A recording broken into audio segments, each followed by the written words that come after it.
রোহিঙ্গা তাড়ানোর নামে মতুয়া আর রাজবংশীদের আঘাত কেন, এই শিরোনামে এই বিষয়টা নিয়েই আজকে আমাদের বিশেষ প্রতিবেদন। গণমাধ্যম এবং সমাজ মাধ্যমের লেখা থেকে সংগ্রহের ভিত্তিতে তৈরি করা আজকের প্রতিবেদন উপস্থাপন করছি আমি জাকির হোসেন শেখ। রোহিঙ্গা তাড়ানোর নামে মতুয়া এবং রাজবংশীদের আঘাত কেন?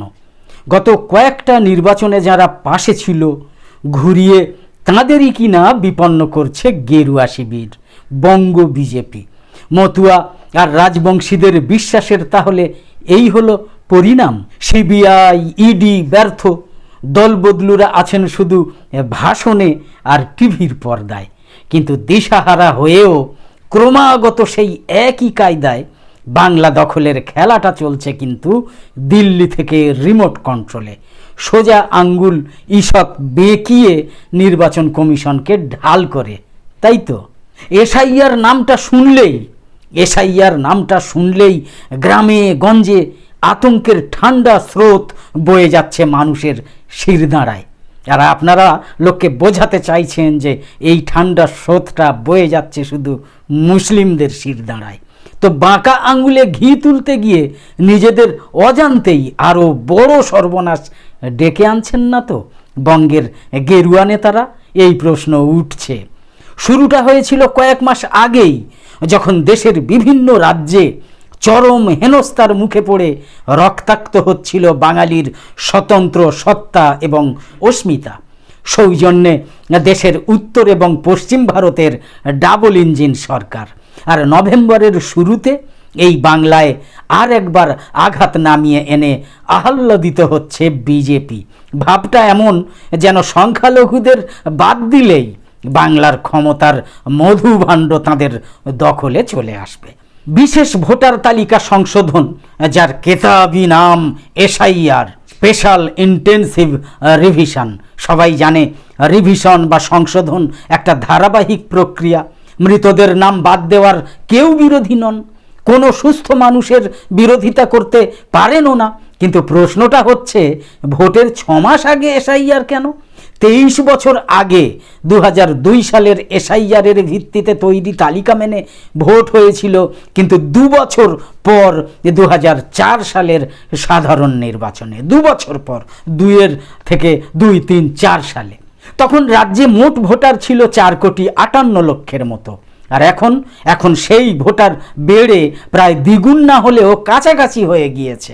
রাজ্যের প্রায় 7.5 কোটি ভোটারকে নির্বাচনের ঠিক আগে চরম উৎকণ্ঠায় ফেলার অবর্ণনীয় তামাশা কতটা সঙ্গত? করা যাবে না এই প্রশ্ন করলে অন্ধভক্ত, মূর্খ অথবা জ্ঞান পাপীদের গালাগালির বহর ক্রমে বাড়ে। বুকে হাত দিয়ে বলুন না, জনগণনা করতেই যে সরকার বছরের পর বছর কাটিয়ে দেয়, টালবাহানা করে, তাদের এই অতি তৎপরতার কারণটা কি? অল্প সময়ের মধ্যে এসআইআর প্রক্রিয়া সম্পন্ন করে ফেব্রুয়ারিতে নতুন তালিকা প্রকাশ করেই এপ্রিলে ভোট, এটা কি সম্ভব? এরকম মনে হচ্ছে না? এটা যেন সেই ওট ছুঁড়ি তোর বিয়ের মতো মনে হচ্ছে না? হিস্টেরিয়াগ্রস্তদের মতো সংখ্যালঘু দেখলেই এরা রোহিঙ্গা বলে দেগে দেয়।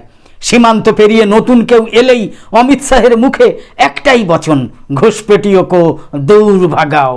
ওটা ওদের পুরনো অসুখ।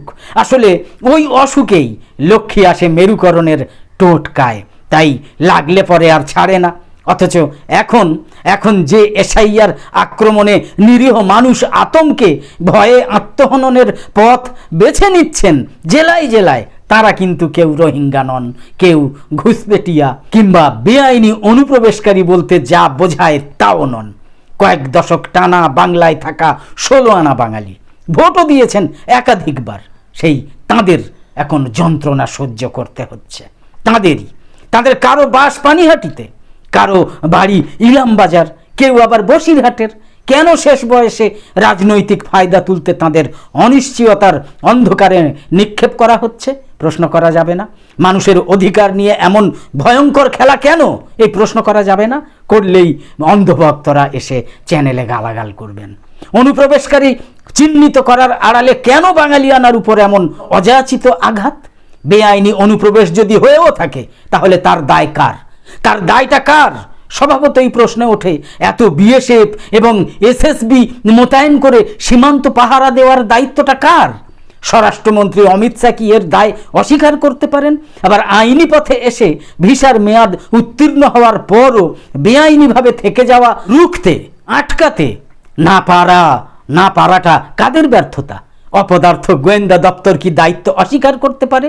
এরপরেও কেন্দ্রীয় স্বরাষ্ট্রমন্ত্রীর পদত্যাগ দাবি করা নাকি অন্যায়? কেন্দ্রীয় স্বরাষ্ট্রমন্ত্রীর পদত্যাগ দাবি করা তাহলে কি অন্যায় হবে? নির্বাচন কমিশন কিংবা গেরুয়া নেতাদের কাছে এর কোনো ব্যাখ্যা নেই, আছে? রাস্তাঘাটে, বাজারে, দোকানে গত কয়েকদিন ধরে ঘুরে বসে আড্ডা দিয়ে আমরা দেখছি একমাত্র আলোচনার বিষয় হচ্ছে এসআইআর। বেকার সমস্যা, নিত্যদিনের মূল্য বৃদ্ধি সব ভুলে গিয়ে মানুষের এখন একটাই চিন্তা, ভোটার তালিকায় নিজের নাম এবং ভোটাধিকার থাকবে কিনা, না থাকলে বাংলাদেশে পাঠিয়ে দেওয়াই কি দস্তুর? এই নিয়ে যে মেরুদণ্ড দিয়ে উদ্বেগের স্রোত বইছে তার দায় কার? বঙ্গ বিজেপি না মহামান্য নির্বাচন কমিশনের? দায় কার? রাজ্যের আড়ে বহরে প্রত্যন্ত গ্রামে সবার সামনে ল্যাপটপ কম্পিউটার খোলা থাকে না। সবার সামনে কি খোলা থাকে ল্যাপটপ কম্পিউটার? অনেকেই সেই শিক্ষায় শিক্ষিত হতো নয়। তাহলে অনলাইনে 23 বছর আগের ভোটার তালিকার সন্ধান তারা পাবেন কি করে? সেই তো অন্যের মুখাপেক্ষী হতে হবে। এ এক যন্ত্রণা নয়? হার্ড কপির সঙ্গে ফারাকের অভিযোগের তদন্তই বা কে করবে? এই তদন্তটা?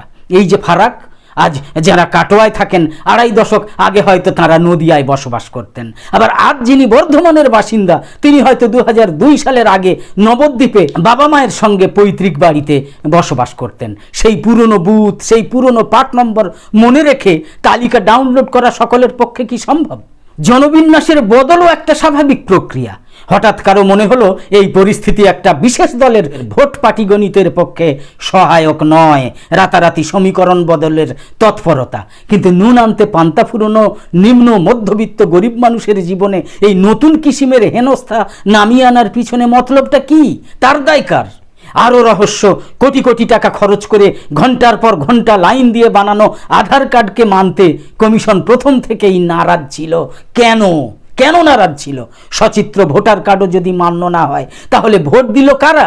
ভিন দেশের নাগরিকরা ভোট দিল। সুপ্রিম কোর্টের ভৎসনার পরও দেখছি আধারকে মেনে নিতে কমিশনের টালবাহানা অব্যাহত ছিল। এর কারণ তো এখনও অজানা। নির্বাচন কমিশন কেন টালবাহানা করেছিল সুপ্রিম কোর্টের নির্দেশের পরেও সত্যিই তো এই কারণটা এখনও জানা যাচ্ছে না। নোট বাতিলের পর ব্যাংকে লাইন দেখেছি, আধার কার্ড হাতে হরেক কিসিমের সরকারি সুবিধে নিতে আঁকাবাঁকা মানুষের স্রোত, তাও মোটেই অপরিচিত নয়। ওই কার্ডেই চোখের মনির নাচন, আঙুলের ছাপ সব রক্ষিত আছে। তাহলে সেটা পরিচয়পত্র হিসেবে স্বীকৃত হবে না কেন? মানুষের দৈনন্দিন ভাত কাপড়ের সমস্যার সমাধান করতে ব্যর্থ কেন্দ্রের সরকার বাহাদুরের এ কোন তামাশা? বলবো না? সবাই জানে এবং মানে, এদেশে নেতাদের প্রতিশ্রুতি মানেই নতুন কোনো জুমলা। সে দিল্লির কৃত্রিম বৃষ্টিই হোক কিংবা সরকারি চাকরি, বাজারে দাম কমানোর কিস্সা থেকে সবার অ্যাকাউন্টে 2 কোটি টাকা, কৃষকের আয় দ্বিগুণ করার টোপ থেকে সরকারি পদে নিয়োগ বন্ধ রেখে গালভরা স্টার্ট আপের স্বপ্ন ফেরি। বাস্তবে দেখা যায় চাওয়ালার বেটা থেকে ধনকুবের কেউই কিন্তু কথা রাখে না। শুধু ভোট প্রচারে আসা হাওয়াই জাহাজের মানে উড়োজাহাজের ধুলো গায়ে মেখে সাধারণ ভোটারদের অন্ধকারে ঘরে ফেরার কিস্সাই বহাল থাকে। কিন্তু দল বদলু নেতার রোহিঙ্গা তাড়ানোর অঙ্গীকার যখন বদলে যায় মতুয়া, রাজবংশী সহ হিন্দু উদ্বাস্তুদের উপর হামলায় কিংবা ছিন্নমূল আদিবাসী পীড়নে, তখন তো বলতেই হয় শুধু রোহিঙ্গারা নন, আক্রান্ত গোটা বাংলার মানুষই, বিশেষ করে গরিব মানুষ। কেন এই আক্রমণ? 21-এ হয়নি, 24-এর লোকসভায় বাংলায় আসন কমে 18টা থেকে 12টা হয়েছে। ইস্যু থাকলেও বিজেপি এবার গোষ্ঠীদ্বন্দ্বে আরও শোচনীয় অবস্থায়। পুরনোদের ডাকলে নতুনরা সেই সবাই ব্রাত্য হয়, আর নতুনরা মানেই তৃণমূলের উপরতলা থেকে নিচুতলা পর্যন্ত সব চেটেপুটে খেয়ে এখন অতীত মুছে সেজেগুজে স্নো পাউডার মেখে দিব্যি বিজেপিতে, তৃণমূল থেকে বিজেপিতে। এই তো নতুনরা। দল বদলুদের কথা ছেড়েই দিলাম। এই অদ্ভুত অবস্থার বদল একটা শ্রমিক ভট্টাচার্য, একটা সুনীল বনশল কিংবা অমিত মালব্যের পক্ষে তো অসম্ভব, কখনোই সম্ভব নয়। মাঝে মধ্যে অমিত শাহ মোদিজির গর্জন শোনা যায় বটে, তবে তা থেকে কেউ বর্ষণ আশাই করে না। মানুষ জানে কেন আশা করে না? মানুষ জানে ভাষণ শেষে তাদের উড়োজাহাজ বাংলার সীমা ছাড়ালেই বঙ্গদলে এক অদ্ভুত শূন্যতা নেমে আসে। সেখানে কেউ কাউকে মানে না, উপরতলায় মুখ দেখা দেখিও বন্ধ। আর যাই হোক, এই দলকে কি রাজ্যের ভার সঁপে দেওয়া খুব সঙ্গত কাজ হবে? দিল্লির নেতৃত্বও কিন্তু এই সারসত্যটা বিলক্ষণ জানে। সেই কারণেই এলোমেলো হাওয়া বইলেও এই বাংলায় শিকড়হীন, সংগঠনহীন এই জাতীয় অথচ বঙ্গের নাবালক দলটা কিছুতেই ভোটে সুবিধে করতে না পেরে অস্ত্র খুঁজে ফেরে, অস্ত্র হাতড়ে ফেরে। 21-এর পর 24-এর লোকসভা ভোটেও দল ভাঙো কর্মসূচি ফ্লপ। বাছাই করা নেতাদের ইডি সিবিআই দিয়ে নাকানি চোবানি খাইয়ে মনোবল ভাঙার রাজসূয় যোগ্য ব্যর্থ। টাকা আটকে দিয়ে রাজ্যটাকে পঙ্গু করে দেওয়ার মতলবও মুখ থুবড়ে পড়ায় কেন্দ্রের শাসক এবং তার নাদান বঙ্গ শাখা যার পর নাই শঙ্কিত।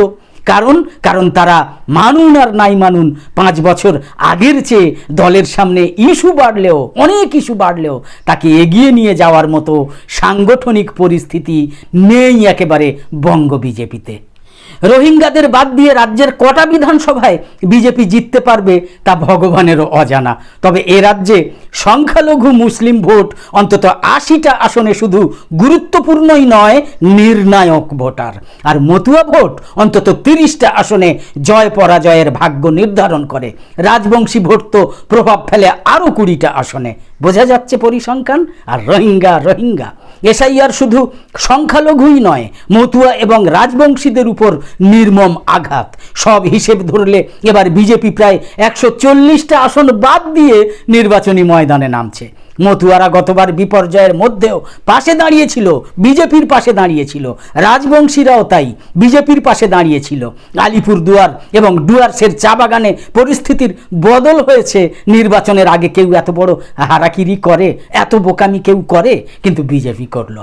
কে না জানে এই বাংলায় হিন্দু ভোটের একটা বড় অংশ বাংলাদেশ থেকে নানা উৎপীড়নের শিকার হয়ে আসা উদ্বাস্তু। বিজেপি এটা জানে না। প্রচার তো হয় যে বাংলাদেশে সংখ্যালঘু অর্থাৎ হিন্দুরা অত্যাচারিত, তার মানে ওরাই এসছে। এরা প্রতিটা জেলা, প্রতিটা শহর, প্রত্যন্ত গ্রামে ছড়িয়ে রয়েছে। রোহিঙ্গাদের তাড়াতে গিয়ে হিন্দু উদ্বাস্তুদের স্বার্থ বিপন্ন করলে বিজেপির বাংলা দখলের খোয়াব অঙ্কুরেই বিনষ্ট হবে। তো একটা আদ্যন্ত বহিরাগত দল এই বঙ্গের কৃষ্টি এবং সংস্কৃতির উপর ছড়ি ঘোরাতে চাইলে ঐক্যবদ্ধ বাঙালি এবার তীব্র প্রতিরোধ গড়ে তুলতে কিন্তু পিছপা হবে না। ব্যর্থ হবে 800 টাকায় নাগরিকত্ব বিক্রির চক্রান্ত। একদম শেষে বলি, আমাদের এই ভিডিওর বিষয়বস্তু ভালো লেগে থাকলে ইউটিউবে নোটিফিকেশান পেতে সাবস্ক্রাইব করে পাশের বেল আইকন অন করে রাখুন। আর ফেসবুকে ফলো করে আমাদের আরও নতুন নতুন ভিডিও বানাতে এবং লাইভ সম্প্রচারে উৎসাহিত করতে লাইক, কমেন্ট এবং শেয়ার করে সঙ্গে থাকুন। আর মন্দ লেগে থাকলে অবশ্যই সঠিক তথ্যের সাথে গঠনমূলক মন্তব্য করে সংশোধন করে দেওয়ার চেষ্টা করুন। আমরা মাথা পেতে সেগুলো গ্রহণ করতে রাজি আছি। গালাগালের কিন্তু প্রতিবাদ করা হবে এবং তাদের বের করে দেয়া হবে আমাদের চ্যানেল থেকে। তো আপাতত শেষ করছি। কামনা করি সকলে সবসময় খুব ভালো এবং সুস্থ থাকুন, সাবধানে থাকুন। ধন্যবাদ।